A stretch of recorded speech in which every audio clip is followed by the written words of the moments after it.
you did the right thing.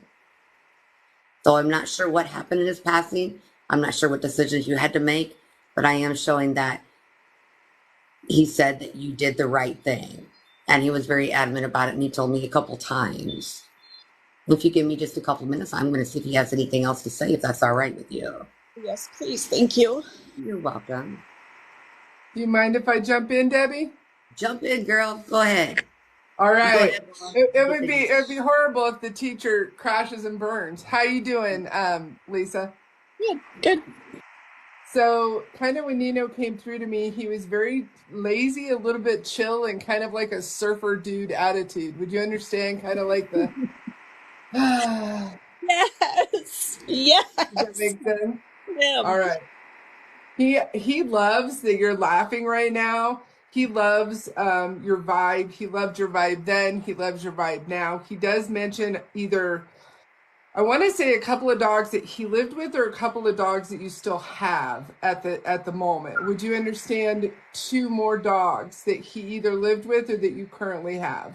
Oh my gosh. Yes, he lived with 2 other dogs, Kia and Cookie, and they are both now passed as well. They all 3 passed within 2 years of each other. They were all Oh, same age. They were all, elder. He told me those were his that's rough. brothers. That's what Oh, he told me. they were girls. Were they girls? Okay, then he must have looked at him as a family member, a very close family member. He did. He did. He looked after all of us girls. Gotcha. I love that. Sweet dog. He also mentioned that he is handsome in a prison sort of way, very masculine. Yes. Yes. He looked very intimidating, but he was so sweet. Okay. And then he does bring up a proud papa. So would you understand that you had a relationship when you had Nino? Or it may still be a relationship that you have now, but he's either referring to someone who is a proud papa, or he was allowed to have puppies. Um, we got when I rescued him, I had Kia, who was just a baby herself. She was barely 8 weeks old, and he raised her. He loved her to death. So maybe that could be what he's. Yes, yes, I would very much, because he's bringing a proud papa, and just kind of I would very much feel that way, that he probably thought he was, kind of the man of the house, if you would. He would take He's care of strutting around. any. I see him strutting. That's so amazing that you hit on doing the right thing, because we knew something was wrong. He was coughing a lot. Took him to the vet, and they said he had cancer in the one lung. They gave him a shot to open his lung up because it was 90% closed, and he died 2 hours later. I'm That so sorry. they That's didn't hard. at all. So we don't know. We didn't know if it was the shot or it was just his time, and it was his time. Yeah. But you know something, Lisa, just because our pets are gone doesn't mean that they're truly gone. There's plenty of times that people have talked about where they see something out of the corner of their eye, and it is like the dog going into the other room, so on and so forth. Look over at the dog bed or something, and they see the visualization of their dog laying there still. Just because they passed does not mean that they're gone. He was such an incredibly sweet soul, and being so masculine and so intimidating and being so sweet, it was just the perfect mixture of an animal. And he was so caring and kind and loving and nurturing.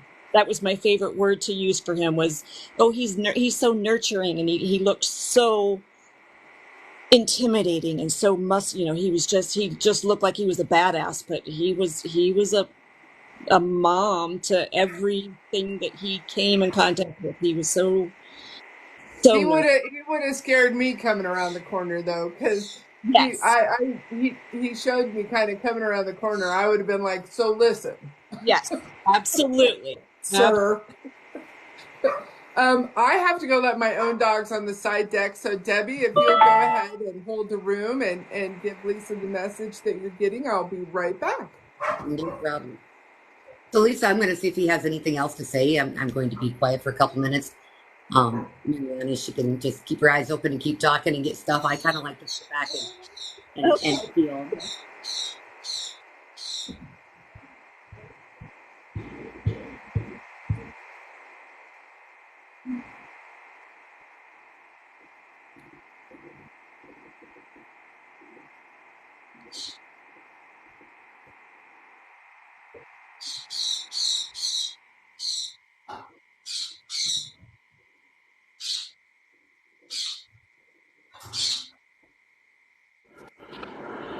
Lucy, he wants me to tell you thank you for the car rides. They were a real treat, is what he told me. You like to go bye-byes. I know all animals like to go, but he was telling me I see him sitting in the back seat and I see him looking out the window, and he could have been sitting in the front, but I see him in the back seat. And they say animals don't smile, but especially dogs, I'm telling you, they do smile. Oh, they smile. They definitely smile. And I he see did. him smiling and looking, and the wind blowing his hair. Aw. Did you take it for walks quite a bit, Lisa? When he was younger, yes, we did. Yes, I did. Because I see him pulling. I see him pulling you down a sidewalk. Uh-huh. Very much so. And that's about all that I really have. But just remember that just because they're gone doesn't mean that they're really gone, because it's just like when a person dies, they're in our heart. And Right. when things get really rough, you can reflect back on those times and just remember, I did the best I could and he gave me his best. Oh, he absolutely did. This dog that I have now, she kind of reminds me a little bit of his soul. And that's kind of what I was wanting to see if maybe she is It's funny you tapping. should mention that. It's funny you should mention that, because I've been sitting here trying to think of how to tell you or even suggest to you that a lot of times when our animals leave, and it doesn't mean dogs, it doesn't mean just dogs, cats, horses, or anything. Many times they come back. Right. And some don't believe it, some do believe it. I happen to believe it. They can come back as another one of your pets. I so believe You that. I see the so, familiarities in that animal, you're like, wow. yeah, So they can't absolutely. come back as other pets. Isn't that right, Mariana? Yes.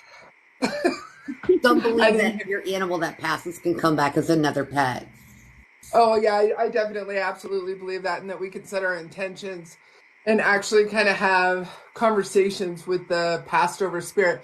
Keeping in mind also that every pet, just because that pet returns, doesn't mean they're not going to have a different personality. You may see some similarities, but for example, I believe Tuck is my real dad's old dog, Kabiwa.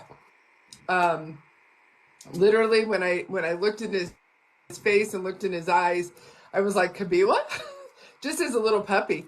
And I just kind of heard in my head, that you got a raw deal as a kid, and I came back to hang out with you, right? And so, yeah, it was pretty cool. But I definitely believe that animals are basically recycled into our lives. And I believe that we also have a little bit of autonomy there, that we can kind of ask them to come back. And then we should ask them for signs like, how will I know it's you? How will I know when you come back? That kind of a thing. I definitely wasn't thinking that when I got the dog that I have now. I wasn't thinking about him. I just let myself, the dog will come to me when it's the right time. And when I Mm-hmm. went into the shelter to get this one, or to look at an animal, she came up to me and just came right up as close as she could get and sat right in front of me, just like what Nino used to do. I mean, it was Oh, exactly pose, and it's like, okay, this is it. This is the one. She chose I you. love that. Hmm. I love that. And I think I honestly sometimes I wonder if animals are not so, like they're a mirror, right? So Right. how we treat ourselves, how we treat other people, how we're going through the world is often reflected in our animals. Like, for example, I have too many animals right now, and my world and my life is chaotic, and I have too much on my plate. Always. But that's also who I am.